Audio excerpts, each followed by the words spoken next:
بارش اس رات بھی خاموشی سے برس رہی تھی۔ حیا اپنے کمرے میں بیٹھی کھڑکی سے باہر دیکھ رہی تھی۔ باہر اندھیرا تھا مگر اس کے دل میں ایک عجیب سی روشنی جل رہی تھی، وہی روشنی جو اذان کے نام سے جڑی ہوئی تھی۔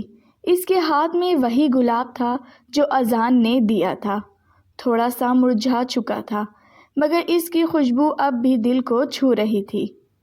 اچانک دروازے پر ہلکی سی دستک ہوئی۔ حیا چونک گئی۔ اس وقت کون ہو سکتا ہے؟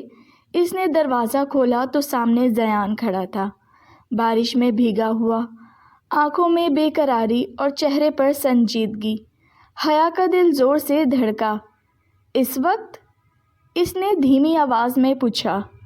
اگر آج نہ آتا تو خود کو کبھی معاف نہ کر پاتا، زیان نے نرمی سے کہا اور اندر آ گیا۔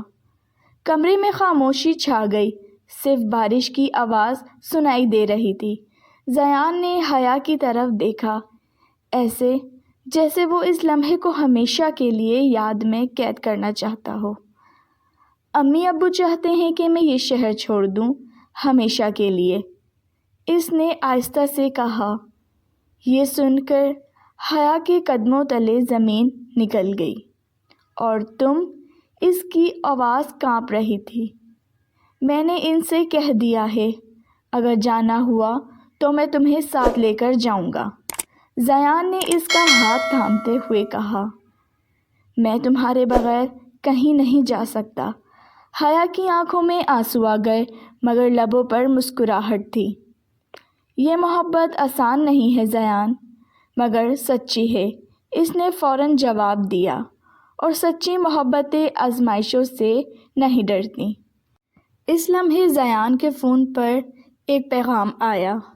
اس کے چہرے کے تاثرات بدل گئے۔ کل میرا رشتہ کہیں اور طے کیا جا رہا ہے، اس نے گہری سانس لیتے ہوئے کہا، مگر کل ہی سب کے سامنے سچ بولوں گا۔ حیا نے اس کی آنکھوں میں دیکھا، وہاں خوف نہیں تھا، صرف یقین تھا۔ میں تم پر یقین کرتی ہوں، اس نے آہستہ سے کہا۔ زیان نے ہلکی مسکراہٹ کے ساتھ جواب دیا، اور یہی یقین میری سب سے بڑی طاقت ہے۔ بارش تھم گئی مگر ان کی کہانی کا اصل امتحان اب شروع ہونے والا تھا۔ اگر آپ کو یہ کہانی پسند آئی ہو تو پلیز میرے چینل کو سبسکرائب کیجیے۔ رکھیے اپنا بہت زیادہ خیال۔ کل ملوں گی نئی کہانی کے ساتھ، اجازت دیجیے۔ اللہ حافظ۔